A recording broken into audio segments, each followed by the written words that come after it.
दिल्ली के सभी 13 hot spots पे भी अधिकारियों को यह निर्देश दिया था कि वहां का क्या क्या लोकल सोर्सेज हैं जिनकी वजह से ये प्रदूषण का स्तर बढ़ रहा है, उसको भी फाइंड आउट करके आज की बैठक में रिपोर्ट सबमिट की जाए, जिसके आधार पर आगे की कार्ययोजना जो है हॉट स्पॉट के लिए स्पेशल बनाई जा सके। देखो, ये पराली का मुद्दा जो है ये एक स्टेट का नहीं है मुद्दा, ये पूरे नॉर्दर्न इंडिया का है। दिल्ली तो पता नहीं, पंजाब का धुआं आता है पता नहीं ना। वे तो एनजीटी के जो रिटायर जज थे उन्होंने बोल भी दिया था कि पंजाब का कोई लेना देना नहीं। पहले तो जब आग हमारे यहाँ पराली को लगती है, उस किसान के खुद के और उस पूरे गांव के फेफड़ों में से निकलती है ना।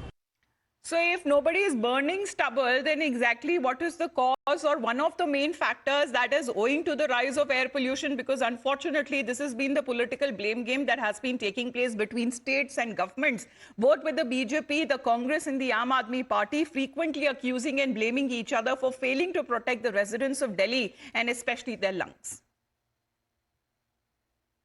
First of all, Isha, I think that everyone should invest in a high quality mask, oxygen mask and other things, because the way the AQI is plummeting, Delhi has become a toxic gas chamber, and for this only Aam Aadmi Party's polluted blame game politics is responsible.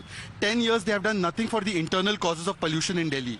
What happened to the vehicular pollution? What happened about industrial pollution? Dust, MCD is with them, everything is with them, but they blame Haryana, but they blame center.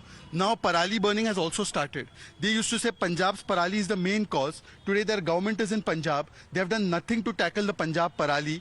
Where is the biodecomposer on which crores were spent? And now I want to show your viewers one important thing. Show this lock. This is the lock on governance of Aam Aadmi Party.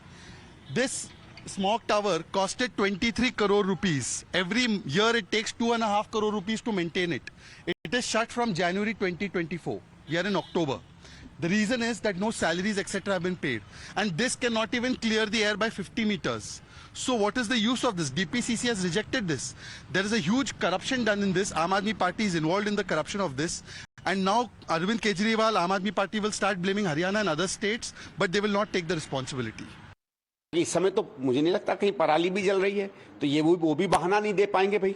अभी तक तो रोज पराली पराली चिल्लाते थे, जिन लोगों को पराली का प नहीं पता था रोज पराली चिल्लाते थे, अब तो वो भी नहीं बहाना दे सकते। लेकिन बहाने के पीछे एक निकम्मी सरकार और उसका भ्रष्टाचार। अभिषेक भी हमारे साथ लाइव जुड़ रहे हैं। अभिषेक, यही कहानी हर साल दोहराती है और इसी समय पर वही सेम कहानी जिस तरह से रिपीट पे चलती है, क्योंकि हम देख रहे हैं कि आसपास जिस तरह से बिगड़ते हुए हालात जो दिखाई दे रहे हैं, आखिरकार चाहे वो यमुना पे बढ़ती हुई झाग क्यों ना हो, चाहे वो गिरती एयर क्वालिटी क्यों ना हो, लेकिन जो ब्लेम गेम है वो खत्म होने का नाम नहीं ले रहा।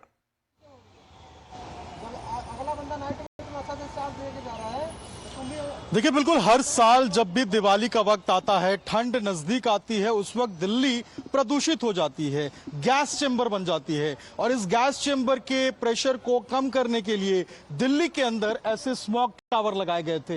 ये स्मॉग टावर का काम ये था कि ये दिल्ली की प्रदूषित हवा को कैप्चर करते और शुद्ध हवा को बाहर देते, ताकि दिल्ली में जो प्रदूषण का स्तर है, जो PM 2.5 के कण हैं, वो कम हो जाते और लोगों को थोड़ी राहत मिलती। अब जरा एक डेटा आपको दिखाता हूं। ये देखिए, ये है दिल्ली के प्रदूषण का हाल। यहां अगर आप देखेंगे तो जहां आनंद विहार में खड़ा हूं, यहां पे प्रदूषण का स्तर जो AQI लेवल है वो 333 है, यानी कि वेरी पुअर कैटेगरी में।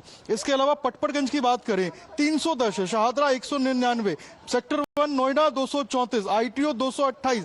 यह पूरा अगर आप ऊपर से नीचे देखेंगे तो आपको लाल और पीले जो रंग हैं वो नजर आएंगे। लाल रंग इंडिकेट कर रहा है कि कितना ज्यादा। देखिए, बुरारी क्रॉसिंग में 303 AQI पहुंच गया है, जो वेरी पुअर कैटेगरी में है। और यही वेयर पुअर कैटेगरी जो है वो आने वाले दिनों में सीवियर कैटेगरी में चला जाएगा अगर इस प्रदूषण पे इस पे कंट्रोल नहीं किया गया। सबसे जरूरी है कि जो स्मॉग टावर्स लगे हैं दिल्ली के अंदर, उनको एक्टिवेट किया जाए, उनको चलाया जाए, ताकि दिल्ली में जो प्रदूषण का स्तर है उसको कम से कम थोड़ा कम किया जाए और लोगों को राहत मिले। लेकिन जो तस्वीरें मैं यहां देख पा रहा हूं, अब जबकि मैं यहां मौजूद हूं, ये स्मॉग टावर काम नहीं कर रहे हैं। ये स्मॉग टावर बंद हैं। जो मेन गेट है स्मॉग टावर का वो भी लॉक है। यहां पर कोई भी मौजूद नहीं है। यहां पर सिर्फ और सिर्फ जो एनसीआरटीसी जो कि रैपिड रेल का काम कर रही है उसकी टीम मौजूद है। बाकी सारे लोग जो है इस टावर के अंदर के वो यहां से गायब हैं। यहां पर कोई भी इंसान मौजूद नहीं है और इसी तरीके से तो आखिरकार इन्हें लगाने का क्या मतलब है जब ये काम ही आखिरकार नहीं कर पा रहे? Even when it comes to several meetings that has been done now, several committees that has been formed, however, this has been the ground situation as each and every one of us can see.